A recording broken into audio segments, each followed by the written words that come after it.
இளையராஜா மட்டும்தாங்க பெரிய படத்துக்கு இசையமைச்சவர், சின்ன படங்களுக்கு இசையமைச்சர். இன்னைக்கு இருக்கிற பெரிய எந்த இசையமைப்பாளரும் சின்ன படங்களுக்கு பண்ண மாட்டாங்க. ஏன்னா நமக்கு புரிய மாட்டுது. ஆனா இசைஞானி மட்டும்தான் அந்த காலத்துல இருந்து இந்த காலம் வரைக்கும், அது பெரிய படமானாலும் சரி சின்ன படம், அதுக்காக ஒரு கையெடுத்து கும்பிடலாம். தமிழ் சினிமாவுக்கு 30 வருஷம் அவராலே வாழ்ந்தது. என்ன, அவருக்கும் என்னுடைய மனமார்ந்த நன்றிகள். என்ன இருக்காங்க, திருமணம் இருக்காங்க. அவர் வந்து ஒரு ஹீரோவா இருக்கணுங்க. அரசியல் ஒரு சில வருடங்களுக்கு முன்னாடி இவர் வந்து சீல் ஷூட் பண்றாங்க. உங்களுக்கு ஞாபகம் இருக்கான்னு கொஞ்சம் சீனியர் பத்திரிகையாவே தெரியும். சீல் ஷூட் பண்ணோம்னா இப்ப நம்ம என்ன நினைப்போம், விஜயகாந்த் மாதிரி இன்னொரு ஹீரோ வந்துட்டாரு, என்ன முரளிக்கு அண்ணன் மாதிரி ஒரு ஹீரோ வந்துட்டாரு, ஒரு ஒரு மன்சார்னு ஒரு ஹீரோ வந்துட்டாருன்னு நம்ம நினைப்போம். அவர் அரசியலே பயங்கர விஷயம் இருக்காரு. சீல் ஷூட் நடக்குதுன்னாங்க. சரி, அந்த சில்லாம் பார்த்தேன் நானு.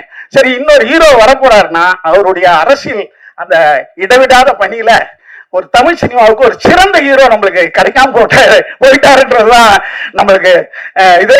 பட் இந்த மாதிரி இப்ப சின்ன இந்த மாதிரியான இசை விளையாட்டு விழாக்கெல்லாம் அண்ணா வர்றது ரொம்ப பெருமையா இருக்கு. நிறைய சம்பவங்கள் பண்ணியிருக்காரு அப்படின்னே சொல்லலாம்.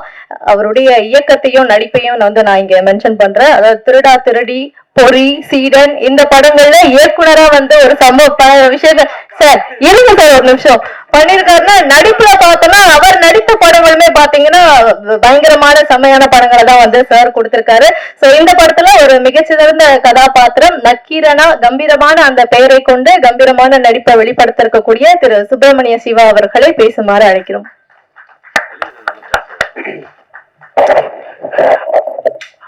அன்பாலான அனைவருக்கும் வணக்கம்.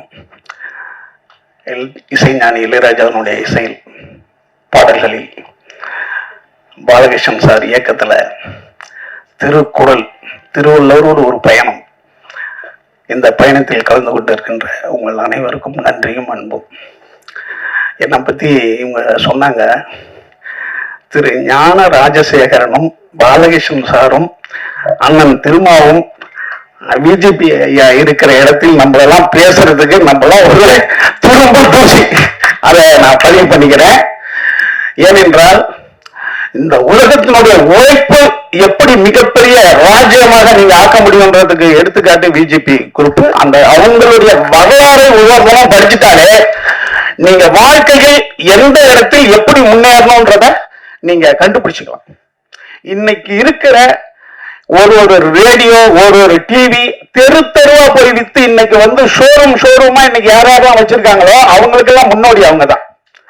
அவர் திருவள்ளுவருடைய சிலையை உலகம் பூரா வைக்கிறார் என்றது நம்ம வாழ்க்கையில அதான் ஒண்ணு வைக்க முடியுமா? அப்படி ஒரு மாமனிதர் இருக்கிற இடம் இது.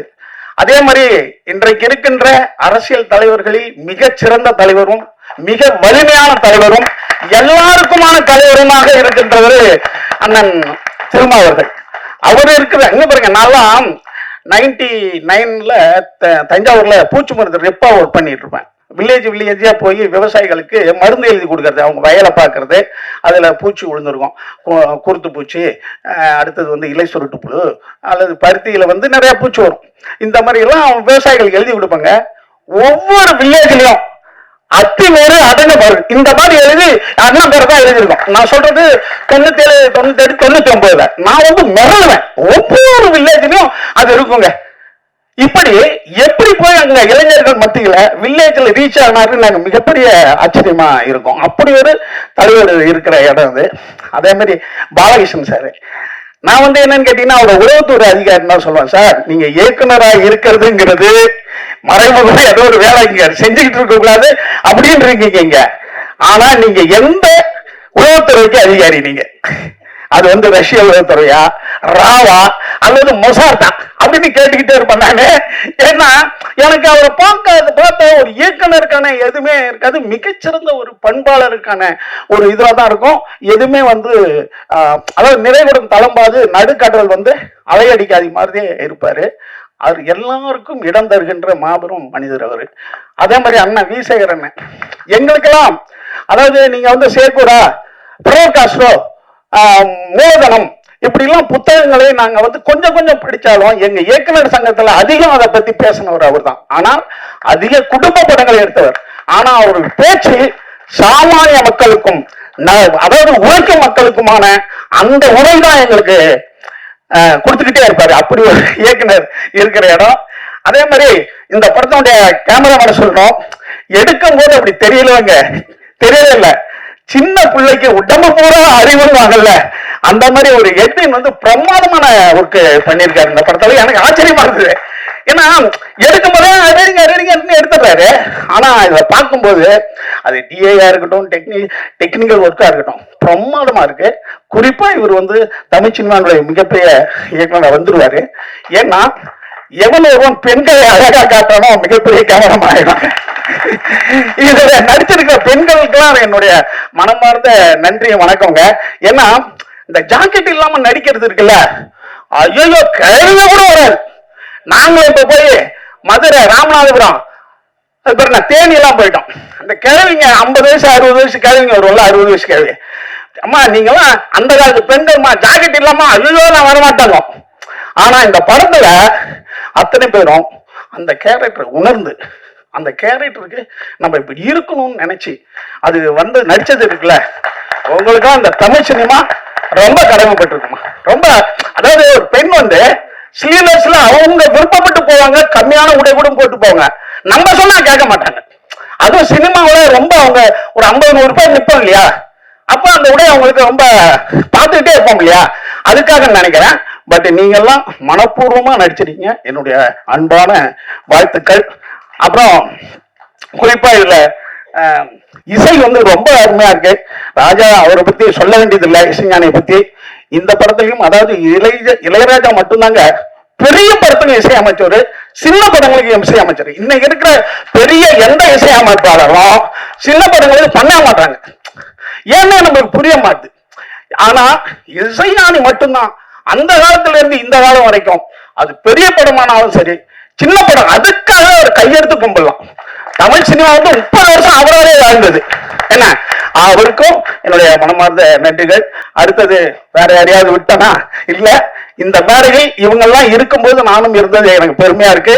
இன்னொன்னு, இதுல நக்கீரன்னா ஒரு சின்ன கேரக்டர் தான். அது நக்கீரன்ற கேரக்டர் பெருசு, ஆனா இது நான் சின்னதாக பண்ணியிருக்கேன். ஏனென்றால் பாலகிருஷ்ணன் சார் மட்டும் கிடையாது, நக்கீரன் வந்து கடவுளை பார்த்து கேள்வி கேட்டான். ஏன்னா திருக்குறள் ஒரு அறமான நூல். இப்ப தொல்காப்பியம் இருக்குன்னு வைங்க, தொல்காப்பியத்தினுடைய முதல் இது இன்பம், அதுக்கு பிறகுதான் அறம், அதுக்கு பிறகு அந்த திருக்குறள் தான் அறத்தை முதல்ல வைக்கிறான். ஆத்தைச்சூடி அரங்கையை விரும்புன்றான். ஆத்தைச்சூடி என்பது என்ன, சிறுவர்களுக்கும் இளைஞர்களுக்கும் நற்பண்புகளை சொல்வது ஆத்தைச்சூடி. அதனுடைய முதலே அறம் செய்ய விரும்புன்றா கேள்வி. அப்ப அதற்கான நூல் இது. இப்ப என்ன இருக்காங்க, திருமணம் இருக்காங்க, அவர் வந்து ஒரு ஹீரோவா இருக்கணுங்க. அரசியல் ஒரு சில வருடங்களுக்கு முன்னாடி இவர் வந்து சீல் ஷூட் பண்றாங்க. உங்களுக்கு ஞாபகம் இருக்காங்க, கொஞ்சம் சீனியர் பத்திரிகையாவே தெரியும். சீல் ஷூட் பண்ணாம இப்ப நம்ம என்ன நினைப்போம், விஜயகாந்த் மாதிரி இன்னொரு ஹீரோ வந்துட்டாரு, என்ன முரளிக்கு அண்ணன் மாதிரி ஒரு ஹீரோ வந்துட்டாரு, ஒரு ஒரு மண் சார்ந்த ஒரு ஹீரோ வந்துட்டாருன்னு நம்ம நினைப்போம். அவர் அரசியலே பயங்கர விஷயம் இருக்காரு. சீல் ஷூட் நடக்குதுன்னாங்க. சரி, அந்த சில்லம் பார்த்தேன் நானு. சரி, இன்னொரு ஹீரோ வரப்போறாருன்னா அவருடைய அரசியல் அந்த இடைவிடாத பணியில ஒரு தமிழ் சினிமாவுக்கு ஒரு சிறந்த ஹீரோ நம்மளுக்கு கிடைக்காம போயிட்டாருன்றதுதான் நம்மளுக்கு இது. பட் இந்த மாதிரி இப்ப சின்ன இந்த மாதிரியான இசை வெளியீட்டு விழாக்கெல்லாம் அண்ணா வர்றது ரொம்ப பெருமையா இருக்கு. உங்கள் அனைவருக்கும் நன்றி. யாராவது விட்டு இருந்தாங்கன்னா மன்னிச்சுக்கணும். கொட்டாச்சி மிகச்சிறந்த ஒரு கலைஞன். இதுல திருவள்ளுவர் நடிச்சிருக்காரு, ரொம்ப அருமையா நடிச்சிருக்காரு. யாராவது அதே மாதிரி இதுக்கு ஃபண்ட் பண்ணவங்க, இந்த மாதிரி படங்களுக்கு உதவி பண்றது இருக்கு இல்லையா, அதுதான் அறம். வையத்துள் வாழ்வாங்க வாழ்வன் வானோரையும் தெய்வத்துள் வைக்கப்படும். அந்த வாழ்வாங்கன்றது என்ன தெரியுமா, நீங்க அறம் உள்ளவர்களுக்கு சிறந்ததுக்கு உதவி செய்யறது தான். அப்படி செஞ்சு வாழ்ந்துட்டீங்கன்னா நீங்க கடவுள்கிட்ட போய் கடவுள் மாதிரி வாழலாம். நன்றி, வணக்கம். Thank you sir, thank you so much. 2 முக்கிய நபர்களை பத்தி இந்த மேடையில வந்து நாங்க பதிவு செய்யணும்னு நினைக்கிறோம். திரு